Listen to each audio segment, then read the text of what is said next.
Actually, this problem is not happening only this year. It is happening or occurring year after year. So, main agenda is to how to protect the permanent solution. We need to proceed the protection policy. So, we hope and request for your kind initiative. We will find out some permanent solution. I'm going to ask the central government to recommend them to find out some permanent solution. Believe sir, lots of believe on sir. अभी इस first time यहाँ पे BTC में अपने पढ़ रहे हैं क्या क्या देखा नहीं, मैंने ये जो लैंड इरोजन हुआ है नदी के अंदर, वहाँ जा कर के देखा है, वास्तव में बहुत ही भयावह स्थिति बनी हुई है। और फ्लड्स ईयरली फीचर है यहाँ पर देखने को मिला है। लैंड इरोजन भी तो साल ही होता है। फ्लड्स के बाद जो रिलीफ कैंप बनाए जाते हैं, ये एक टेम्परेरी अरेंजमेंट है।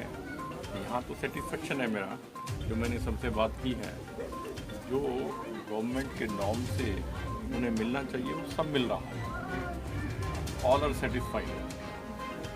किंतु ये एक परमानेंट सॉल्यूशन नहीं है। वो तो बेचारे इतने दुखी हैं, घर में पानी भर गया, कहीं तो रहेंगे ही। ये बात ठीक है, टेम्परेरी उनको खाने पीने का अरेंजमेंट कर दिया गया है।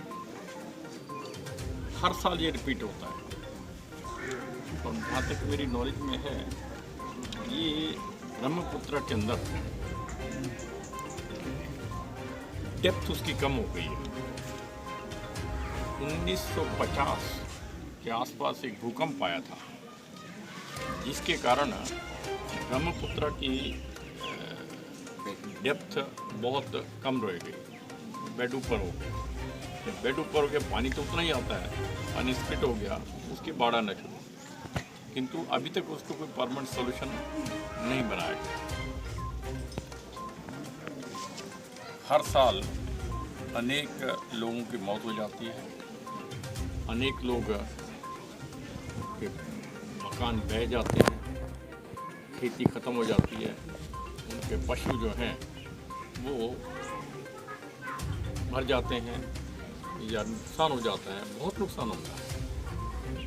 और कंपनसेशन दिया जाता है, आएगा कंपनसेशन देंगे, टाइमली नहीं होता है, तो बर्बादी में रहती है। यही लैंड इरोजन के साथ पिछले 3 साल से मैं देख रहा हूँ लगातार ये।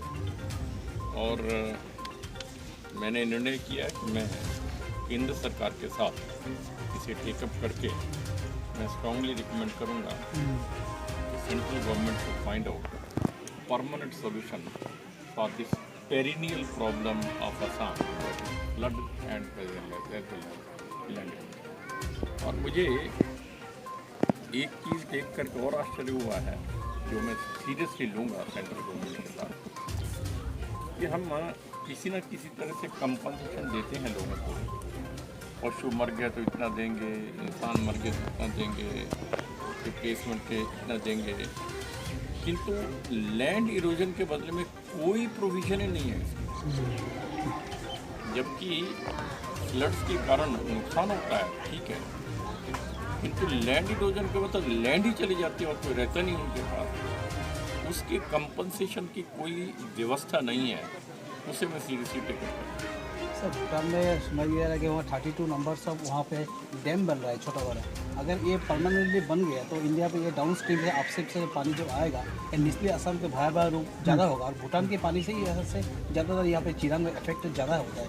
इस हिसाब से आप क्या स्टेप लेंगे? नहीं, मैं नहीं जानता, जो आप कह रहे हैं ठीक है नहीं है। जब तक मैं ये वेरीफाई नहीं करता, मैं उसके लिए कमेंट नहीं करता। किंतु ये बात निश्चित है कि जहाँ जहाँ नदियाँ बहती हैं अपस्ट्रीम से, अपस्ट्रीम पर यदि पानी का स्टोरेज किया जाता है, दैट कैन प्ले हैवक। यानी आप यदि इस प्रकार की व्यवस्था की जाती है तो नीचे का जो एरिया है वो उनकी मर्जी पर हो जाता है। जब मर्जी वो पानी छोड़ दें, बाढ़ आ जाएगी, और जब मर्जी पानी को रोक लें तो सूखा पड़ जाएगा। तो ये तो रहता है, ये तो गवर्नमेंट टू गवर्नमेंट टेकअप किया जाएगा। किंतु मुझे जो आप बता रहे हैं उसकी इतनी सच्चाई है मैं नहीं जानता हूँ, किंतु निश्चित रूप से हम इन सारी बातों को देखें।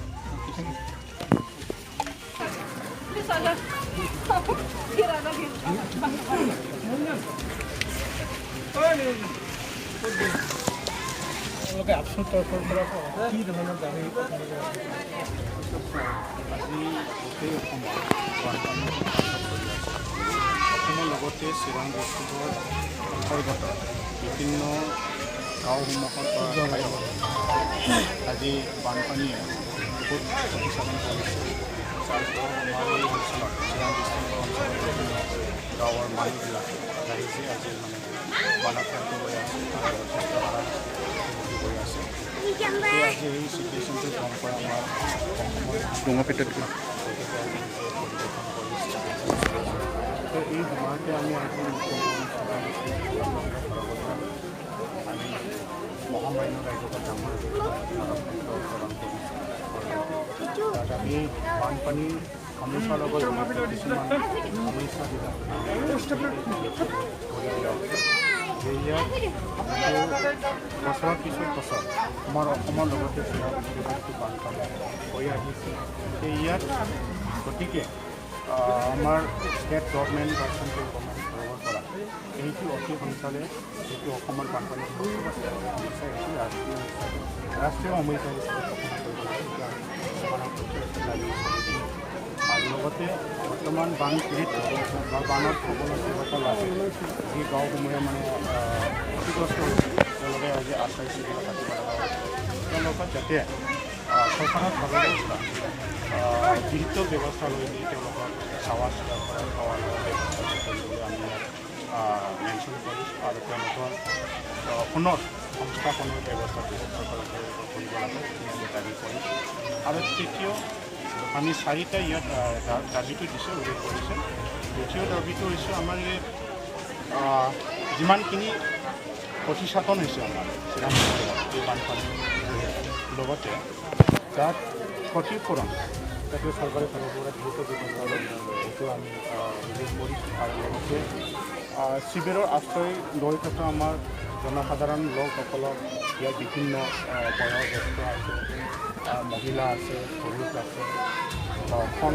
ল'ৰা ছোৱালী আছে তেওঁলোকৰ যাতে স্বাস্থ্যৰ প্ৰতি ডিপাৰ্টমেণ্টে বা মেডিকেল ডিপাৰ্টমেণ্টে যাতে ঠিকমতো তেওঁলোকৰ চাৱা চিকিৎসা কৰে হেল্থ কেয়াৰটো কৰে তাৰ বাবে আমি তেওঁলোকক বছৰি আমি এটা প্ৰশ্ন কৈছোঁ যে আইন বিশেষকৈ হাগ্ৰামা গ্ৰুপ দলনৰ কাষত যিটো গৰাখহনীয়া আৰম্ভ হৈছে আৰু গৰাখহনীয়াৰ কাৰণে হাগ্ৰামা গ্ৰামৰ পৰা যিটো সংযোগী ৰাস্তা বঙাইগাঁও টু আমগুৰি যিটো সংযোগী ৰাস্তা এই ৰাস্তাটোৰ কাৰণে ডাঙৰ ভয়াৱহ ইংগিত কাৰণ যিকোনো মুহূৰ্তত এইটো আমি বিচ্ছিন্ন হৈ যাব পাৰে হাগ্ৰামা গ্ৰাম এইটো ক্ষেত্ৰত আপোনালোকে কাৰ দোষ বুলি ভাবে যে জলসম্পদ বিভাগ নে বন বিভাগ নে যিসকল তাতে মহল স্থাপন কৰি চাওক আজিৰ দিনত বানপানীৰ পৰিস্থিতি লৈ আজি আমাৰ মাজত ইজনৰ লগত আনজনক আমি দোষ জাতি দি কোনো লাভ নাই গতিকে আমি নিখিলগড়ৰ ছাত্ৰ সন্থাৰ তৰফৰ পৰা এইখিনি কথাই আমি আপোনাক সুধিবলৈ বিচাৰিছোঁ যে আজিৰ দিনত হাগ্ৰামা ব্ৰীজৰ যিটো দক্ষিণ ছাইডত যি মানে গৰাখহনীয়া চলি আছে বাইকৰ ভাৰত এইটো হোৱাৰ এটা ফল বা কাৰণটো আমি দেখিবলৈ পাইছোঁ যে ইয়াত কিছুমান লোকসকলে লিগেলে হওক বা ইলিগেলে হওক যিটো মাইনিং বালা পাথৰ উঠাই আছে এই কাৰণৰ সেইটো আজি এই আমাৰ অঞ্চলত ৰাইজে যিখিনি বানপানীৰ লগত ভুক্তভোগী হৈছে যিটো আমি অনুভৱ কৰিছোঁ গতিকে চৰকাৰৰ তৰফৰ পৰা এই ক্ষেত্ৰত যাতে কঠোৰভাৱে আইনগতভাৱে ব্যৱস্থা লৈ অনাগত দিনত যাতে এই ব্যৱসায় বা তেনেকৈ অসামাজিক বা ক্ষতিকাৰক কামৰ পৰা যিসকল জড়িত হৈছে তেওঁলোকৰ ওপৰত দৃষ্টি নজৰ ৰাখে তেতিয়া আমি